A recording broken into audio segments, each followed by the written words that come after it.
नमस्कार, मी आहे संगम डोंगरे. ठाणे महानगरपालिकेची ड्रेनेज लाईन जी आहे ही वारंवार चोकअप होते आणि ह्या महापालिकेला कुठल्या प्रकारचा ह्या ड्रेनेजचा सोर्स मिळत नाही आहे.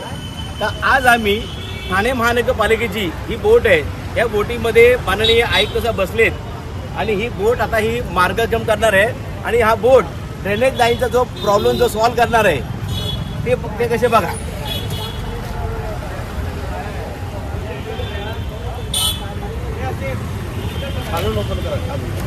व्यवस्थित ठेवता का?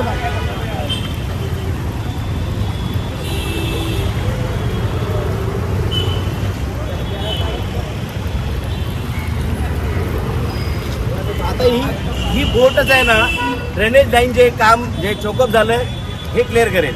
गेले हे 1.5 वर्षापासून साहेब हा ड्रेनेजची लाईन जी आहे ही वारंवार चोकअप होत आहे. इथे बघा ही शाळकरी मुलं जी आहेत, ही मुलं जे आहे शाळेत जात आहेत आणि साहेब ह्या लहान मुलांची ह्युमॅनिटी फार कमी असते, तर यांना ह्या रोगराई होऊ शकते. पण ह्या महापालिका कुठल्या प्रकारे पडलेलं नाही आहे.